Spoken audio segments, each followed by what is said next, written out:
Hello छात्र, मैं झांसी लक्ष्मीबाई, आपके हिंदी अध्यापिका। आप बहुत उत्सुकता से है ना कि आपको मैं क्या बताने जा रही हूँ। तो बच्चों सुनो, आज हम एक ऐसा ई शिक्षा पाठ पढ़ेंगे, वह है संस्मरण पाठ, जो देखकर भी नहीं देखते। आइए अब हम इस पाठ का अवलोकन को देखें। इस पाठ के अवलोकन है, सोचिए, बोलिए। विषय प्रवेश, संस्मरण पाठ का विश्लेषण, सुनिए, बोलिए, पढ़िए, लिखिए, भाषांश, व्याकरणांश। इस वीडियो में हम सोचिए, बोलिए, विषय प्रवेश और पाठ का विश्लेषण के बारे में जानेंगे। अब हम सीखने के उद्देश्य पर एक नजर डालेंगे। सीखने के उद्देश्य। इस पाठ के अंत में हम सक्षम होंगे कि चित्रों के बारे में चर्चा कर सकेंगे। चित्र तथा घटनाओं के माध्यम से विषय का ज्ञान प्राप्त कर सकेंगे। प्रकृति से संबंधित विषय ज्ञान प्राप्त कर सकेंगे। साहित्य विधा संस्मरण के बारे में जान सकेंगे। अक्षमता लोगों के संघर्ष के बारे में जानेंगे। भाषा की व्याकरणिक इकाइयों जैसे विलोम शब्द और प्रत्यय आदि को पहचान कर और उनके प्रति सचेत रहते हुए लिखेंगे। सुने, बोले, पढ़े विषय को अभिव्यक्त कर सकेंगे। सीखे हुए विषय को दैनिक जीवन में अपना सकेंगे। आओ बच्चों, मैं आपको एक चित्र दिखाऊंगी, उस चित्र को ध्यान से देखिए। बच्चों, आपने चित्र को देखा है ना? अब मैं प्रश्न पूछूंगी, उत्तर दीजिए। चित्र में क्या क्या दिखाई दे रहे हैं?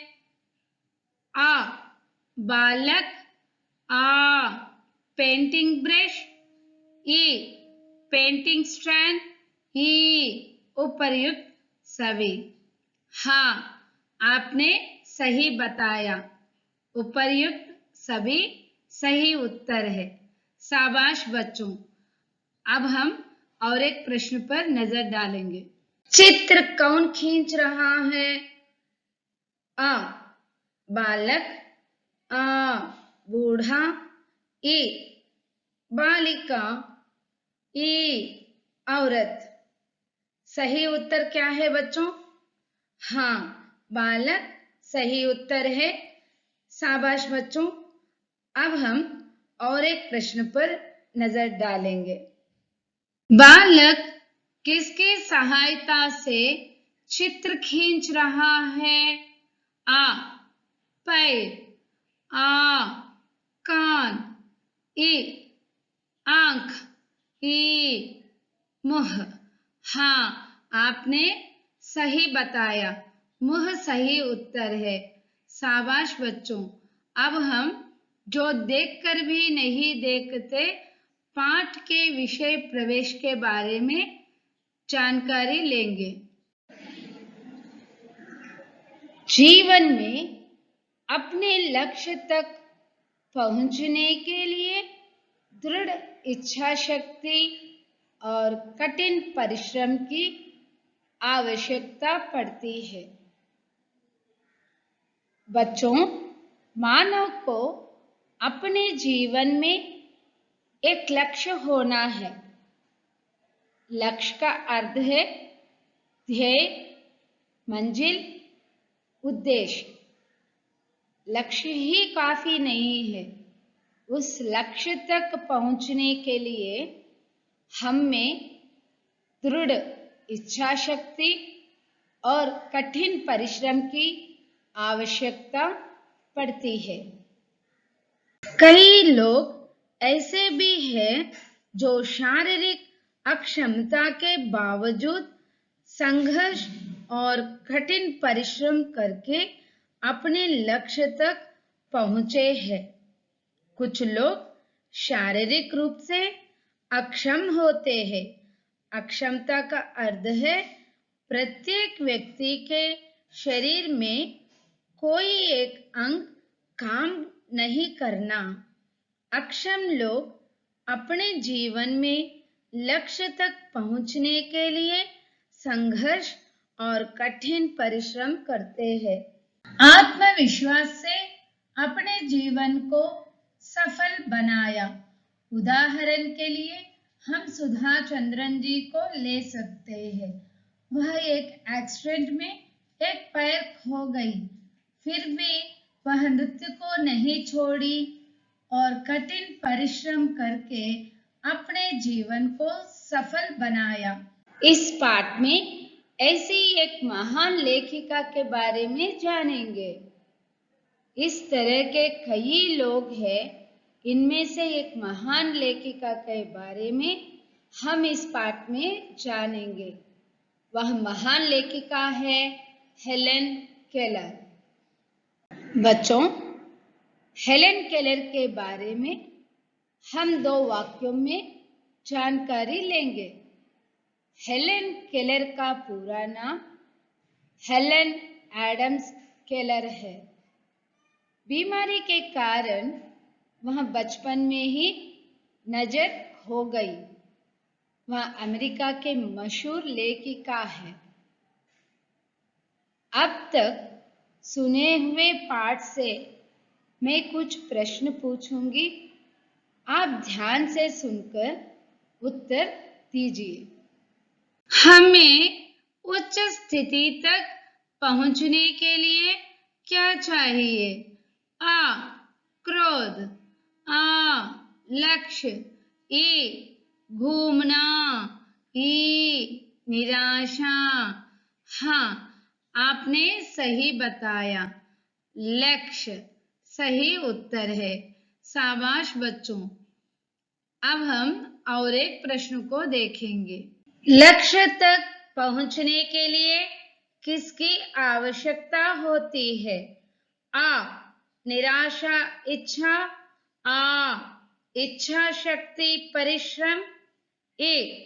आशा परिश्रम। ई. सुख सोच। हाँ, आपने सही बताया। इच्छा शक्ति परिश्रम। शाबाश बच्चों।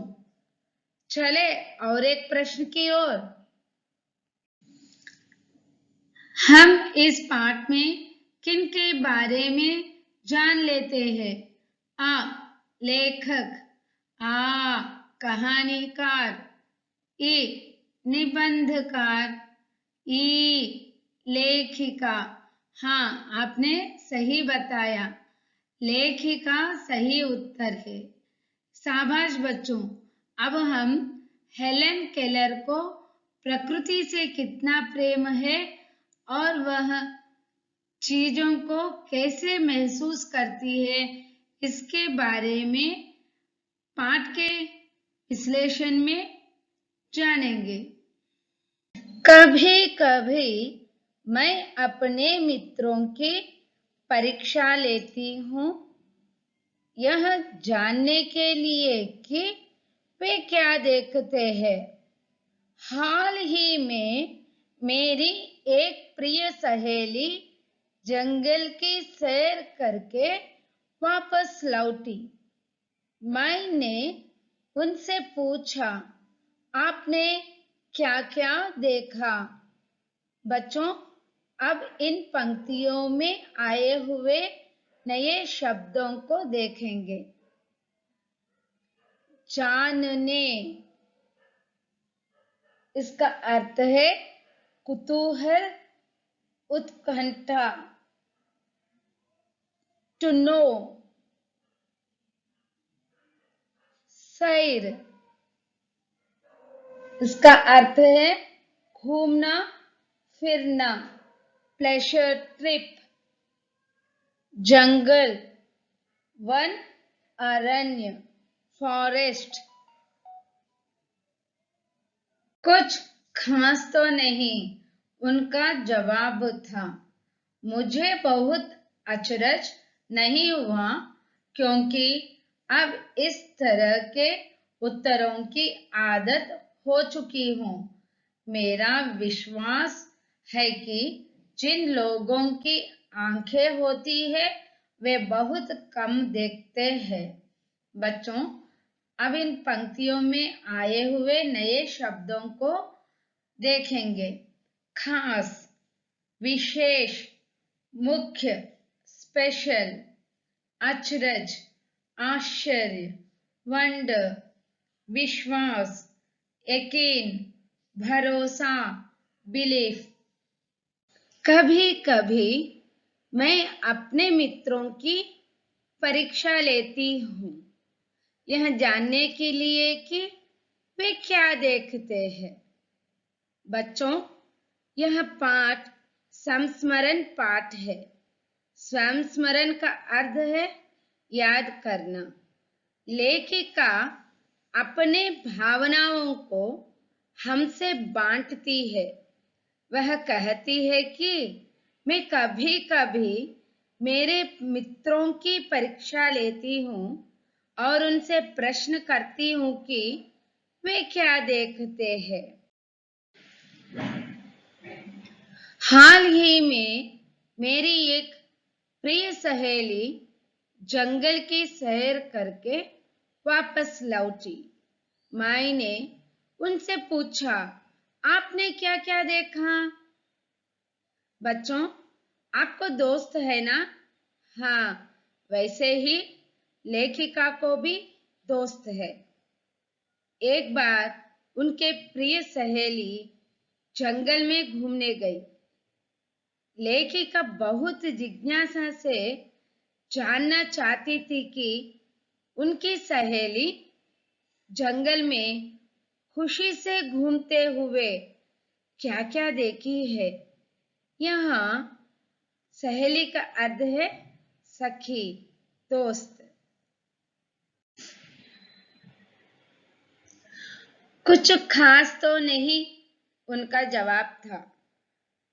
जब लेखिका सहेली से प्रश्न करती है तो वह कहती है कि कुछ खास नहीं है।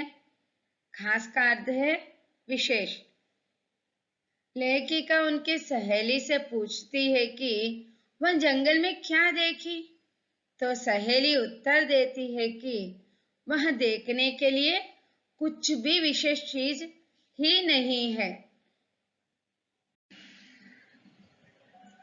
मुझे बहुत अचरज नहीं हुआ, क्योंकि अब इस तरह के उत्तरों की आदत हो चुकी हूँ।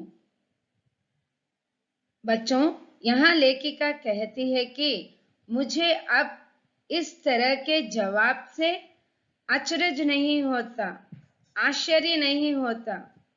लेखिका को अब इस तरह के जवाबों से अचरज नहीं होता है, क्योंकि बार बार वह इसी प्रकार के उत्तर सुनती आ रही है।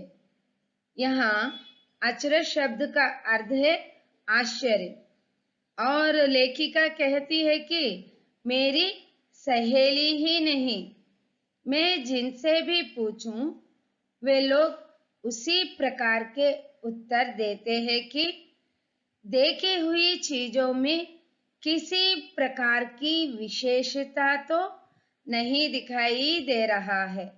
इसलिए लेखिका को इस प्रकार के उत्तरों से आदत हो चुकी है। मेरा विश्वास है कि जिन लोगों की आंखें होती है वे बहुत कम देखते हैं। बच्चों, यहाँ फिर लेखिका कहती है कि मुझे विश्वास है, मुझे यकीन है कि जिनको आंख होते हैं वे बहुत कम देखते हैं। यहाँ लेखिका की भावना है कि लोग किसी भी चीज को निरंतर देखने लगते हैं तो वे उस चीज पर अधिक ध्यान नहीं देते।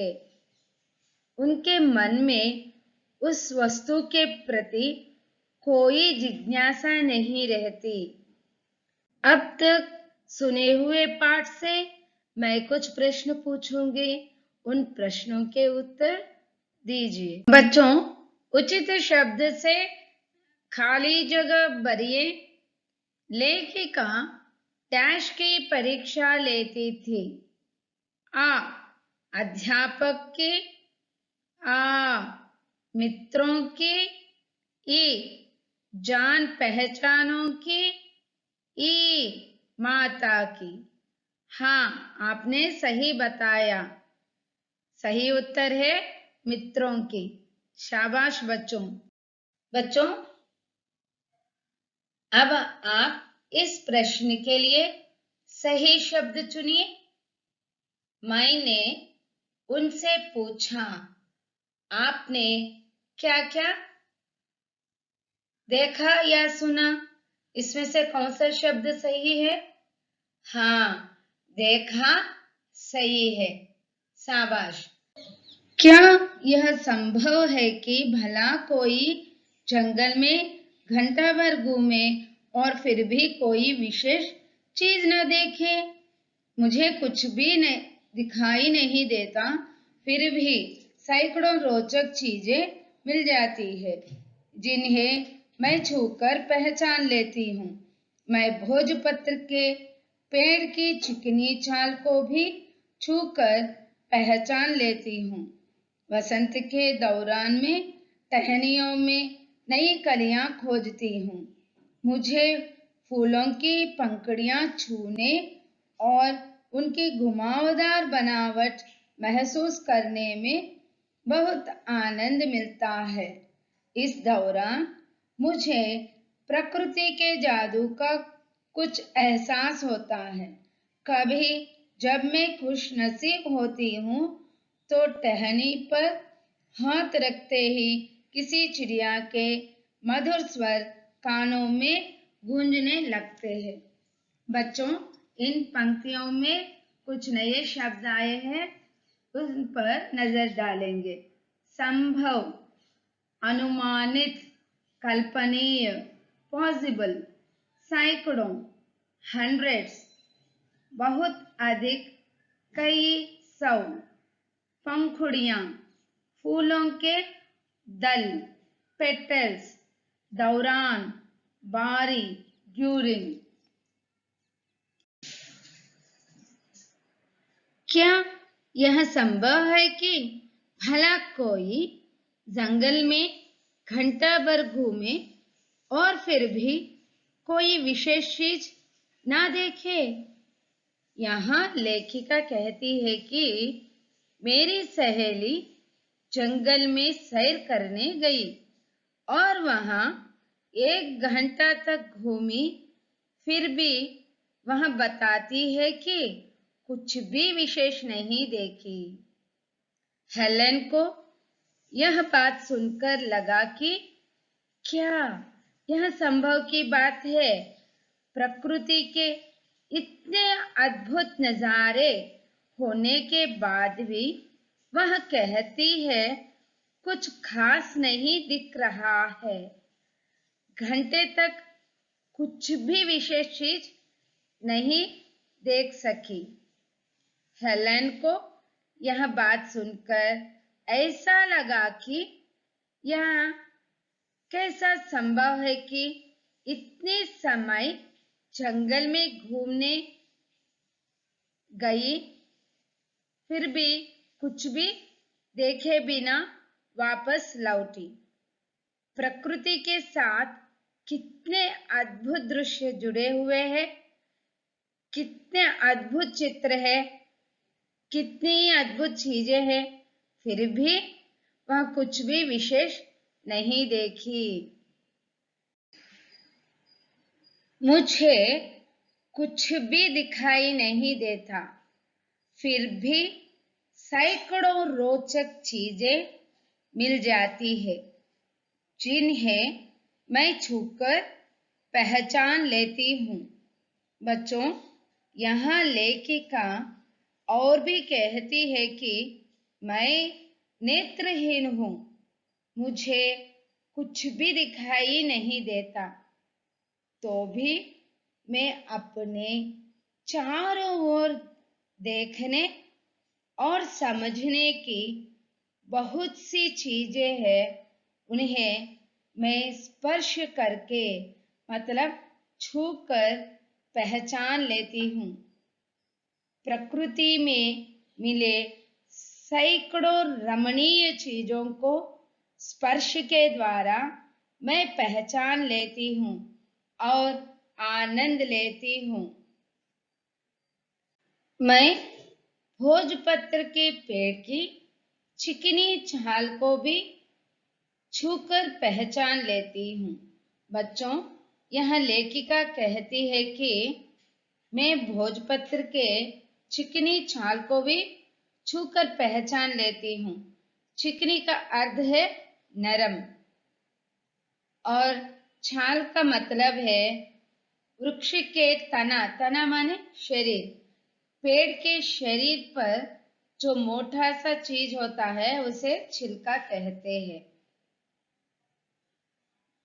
वसंत के दौरान मैं टहनियों में नई कलियां खोजती हूँ। बच्चों, यहाँ हेलन केलर वसंत के समय टहनियों में कलियां खोजती है। बच्चों, आपको वसंत ऋतु मालूम है ना? हाँ, वसंत ऋतु में हरे भरे पेड़ फूलों के कारण चारों तरफ हरियाली और रंगीन दिखाई देता है। लेखिका कहती है कि मुझे कुछ दिखाई नहीं देने पर भी मैं वसंत ऋतु में टहनियों में नई कलियां खोजती हूँ। इसका अर्थ है लेखिका प्रकृति का आनंद लेती है। मुझे फूलों की पंखुड़ियां छूने और उनकी घुमावदार बनावट महसूस करने में बहुत आनंद मिलता है। बच्चों, यहाँ लेखिका कहती है कि मुझे नरम सी फूलों की पंखुड़ियां छूने से बहुत आनंद मिलता है। पंखुड़ियां का अर्थ है फूलों के दल और उनकी घुमावदार बनावट मतलब चक्करदार सर्किल को छूकर महसूस करने में बहुत आनंद मिलता है। बच्चों, आप सबको फूल अच्छे लगते हैं ना? वे खुशबूदार होते हैं, उनकी पंखुड़ियां नरम होते हैं, उनको छूने से एक प्रकार का आनंद मन को छू लेता है ना? हम सब आंखों से देखकर फूलों को छूकर उनकी खुशबू को सूंघकर आनंद ले रहे हैं, लेकिन लेखिका स्पर्श के द्वारा अनुभव करते हुए ये पंक्तियां कही है। इस दौरान मुझे प्रकृति के जादू का कुछ एहसास होता है। बच्चों, यहाँ लेखिका का उद्देश्य है कि प्रकृति के सौंदर्य तथा उसमें हो रहे निरंतर बदलाव को कहा गया है। प्रकृति का जादू से तात्पर्य है कि प्रकृति हर दिन हर समय परिवर्तन का खेल खेलती है। कोई ना कोई परिवर्तन होता ही रहता है, जैसे कि फल, फूल, पेड़, पौधे, झरना, पशु, पक्षी, यह सब प्रकृति के ही जादू है। प्रकृति अपने रूप के आकर्षण से हमें अपनी और जादू की तरह आकर्षित करती है।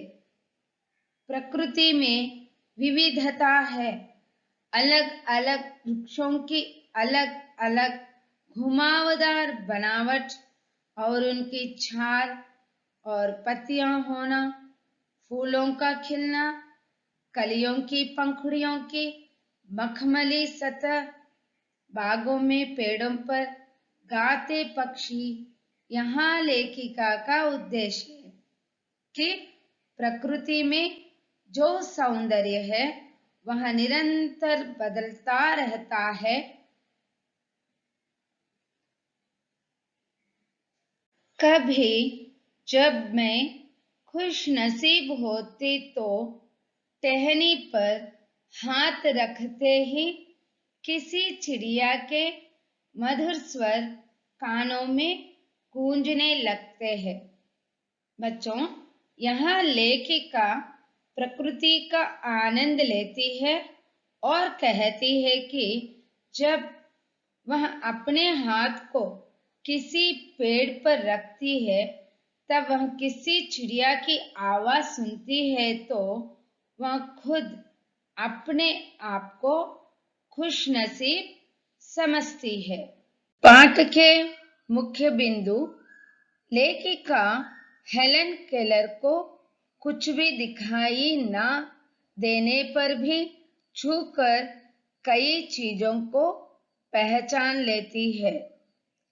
अपने हाथों से कलियों को, फूलों को, टहनियों को छूकर आनंद का अनुभव करती है।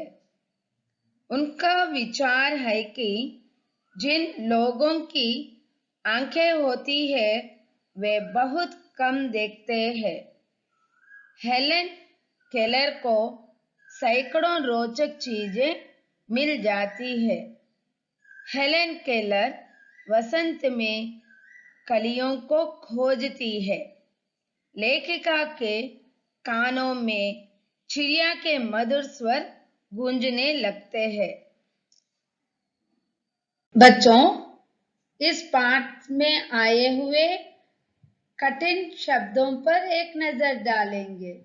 मित्र, दोस्त, सहेली, सखी, खास, विशेष, अचरज, आश्चर्य, आदत, अभ्यास, जंगल, वन, छाल, छिलका, पंखुड़ियां, फूल के दल, मधुर, मीठा।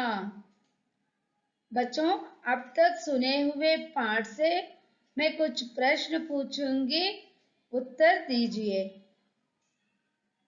बच्चों, इस प्रश्न का उत्तर हाँ या नहीं में दीजिए।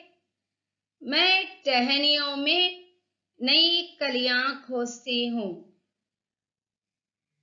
इसका उत्तर क्या है? हाँ या नहीं? हाँ, सही उत्तर है हाँ। बच्चों, बताओ लेखिका क्या क्या छूकर पहचानती है? आ, भोजपत्र का पेड़। आ, फूलों की पंखुड़ियां। ई, चिड़िया। ई, भोजपत्र का पेड़, फूलों की पंखुड़ियां। सही उत्तर क्या है? हाँ, भोजपत्र का पेड़, फूलों की पंखुड़ियां। बच्चों, सही शब्द से खाली जगह भरिए। एक प्रिय डैश जंगल की सैर करके वापस लौटी। आ, सहेली। आ, सखा। ई, स्वामी। ई, बच्चा। हाँ, आपने सही बताया। सहेली सही उत्तर है। शाबाश बच्चों। बच्चों, आप घर जाकर गृह कार्य के रूप में प्रकृति से संबंधित कुछ चित्र खींचिए। सीखने की संप्राप्तियां। चित्रों के बारे में बात कर सके। चित्र तथा घटनाओं के माध्यम से विषय का ज्ञान प्राप्त कर सके। प्रकृति से संबंधित विषय ज्ञान प्राप्त कर सके। साहित्य विधा संस्मरण के बारे में जान सके। भाषा की व्याकरणिक इकाइयों जैसे विलोम शब्द और प्रत्यय आदि को पहचान कर और उनके प्रति सचेत रहते हुए लिख सके। सुने, बोले, पढ़े विषय को अभिव्यक्त कर सके। सीखे हुए विषय को दैनिक जीवन में अपना सके। बच्चों, अगले कालांश में पाठ का दूसरा भाग पढ़ेंगे। धन्यवाद।